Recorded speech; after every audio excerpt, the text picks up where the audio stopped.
నేనేమంటున్నా, జయరాం గారికి నేను చాలా సావధానంగా చెప్తాను. జయరాం గారు, నేను అన్న మాట ఉగ్రవాదుల పార్టీ అన్నా. ఇది ఎంఐఎం అనేది ఉగ్రవాదుల పార్టీ అన్నా. ముస్లిం అంతా ఉగ్రవాదులు అనలేదు. అంటే ఎంఐఎం ఒకసారి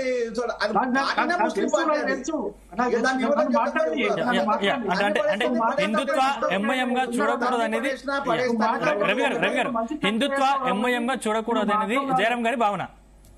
నేనేమంటున్నా, ఎంఐఎం పార్టీ అనేది ఉగ్రవాద పార్టీ. ఎందుకంటే ఈ దేశంలో ఎన్నైతే బాంబ్ బ్లాస్టులు జరిగినప్పుడు ఎంతమంది అయితే ఇక్కడ హైదరాబాద్ నుంచి పట్టుబడ్డారో వాళ్ళందరి ఇళ్లలోకి ఎంఐఎం పార్టీ పోయి వాళ్ళ ఇళ్లలోకి పోయి వాళ్ళ కోసం కేసును కొట్లాడి వాళ్ళకు బెయిల్ ఇప్పించి వాళ్ళని జైలు నుంచి బయటికి తీసుకొచ్చింది ఉగ్రవాద పార్టీ. ఎందుకంటే నేను 100% అంట.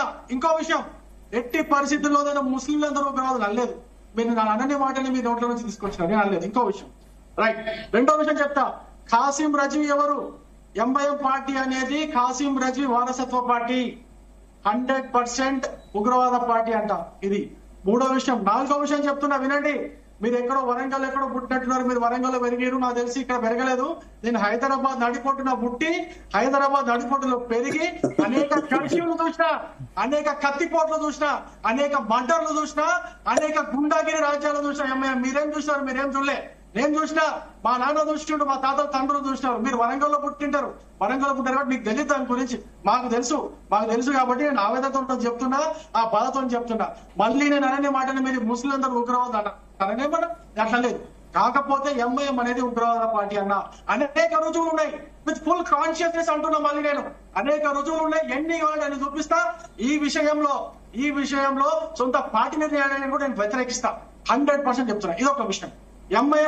ఎంఐఎం ఎమ్మెల్సీ విషయానికి వస్తే నేను మళ్ళీ టిఆర్ఎస్ పార్టీని కాంగ్రెస్ పార్టీని ఇద్దరిని కూడా నేను ఒకటే ప్రశ్న వేస్తున్నా. కాంగ్రెస్ పార్టీ అధికారంలో ఉంది, అంతకుముందు టిఆర్ఎస్ పార్టీ అధికారంలో ఉంది. అధికారంలో ఉండి మీరు హైదరాబాద్ కి ఎంతో చేసి ఉంటారు కదా.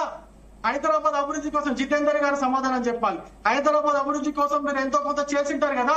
ఆ అభివృద్ధిని చూపించి, ఆ అభివృద్ధిని చెప్పుకొని మీరు ఎన్నికల్లో పోటీ చేయొచ్చు కదండి. ఎందుకు పోటీ చేయరండి? జితేందర్ గారు మళ్ళీ నన్ను అడుగుతున్నారు. ఏమని అడుగుతున్నారు? హైదరాబాద్ కి మీరే అభివృద్ధి చేసినారని చెప్పేసి అడుగుతున్నారు. చెప్పమంటారా? వింటారా? లిస్టు వినండి ఒకసారి. జిహెచ్ఎంసీలో దాని గురించి మళ్ళీ చర్చ పెడదాం. ఎంఎంటీఎస్ కోసం 600 హైదరాబాద్ సబ్జెక్ట్ లోనే మాట్లాడుతున్నాను. హైదరాబాద్ సబ్జెక్ట్ కోసమే మాట్లాడుతున్నాను. ఎంఎంటీఎస్ కోసం 600 కోట్ల రూపాయలు ఖర్చు చేస్తాం. సికింద్రాబాద్ రైల్వే స్టేషన్ కోసం 550 దాని గురించి మాట్లాడదాం. మళ్ళీ చర్చ పెడదాం. రవి గారు దాని గురించి మళ్ళీ చర్చ పెడదాం. దాని గురించి మళ్ళీ చర్చ పెడదాం. ఇప్పటి వరకు మేము 600 కోట్ల రూపాయలు కేటాయించినాం. హైదరాబాద్ లో నగర అభివృద్ధి కోసం దాదాపు 25,000 కోట్ల రూపాయలు కేటాయించినాం. మీరు చెప్పండి, మీరు ఒకవేళ హైదరాబాద్ నగరాన్ని మీరు అభివృద్ధి చేసిన వాళ్ళైతే ఆ అభివృద్ధి చెప్పుకొని పోటీ చేయండి, రండి, నిలబడండి ఎలక్షన్ లో. ఎందుకు మీరేమి చేయలేదా? బీఆర్ఎస్ పార్టీ వాళ్ళని కూడా, బీఆర్ఎస్ మిత్రులను కూడా నేను అడుగుతా ఉన్నాను.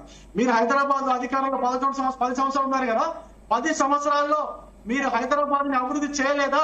ఒకవేళ మీరు హైదరాబాద్ ని అభివృద్ధి చేయకపోతే చెప్పండి, హైదరాబాద్ లో ఎటువంటి అభివృద్ధి కార్యక్రమాలు చేయలేదు కాబట్టి మేము ఈ ఎలక్షన్ లో పోటీ చేయలేదని చెప్పండి. ఒకవేళ మీరు కానీ అభివృద్ధి చేసి ఉండింటే, ఏ అభివృద్ధి చేశామో మేము కూడా పోటీ చేస్తామని రండి. జితేందర్ గారు ఇప్పుడు సోదరుడు మాట్లాడుతున్నాడు. ఎంత ద్వంద్వ వైఖరి వీళ్ళది.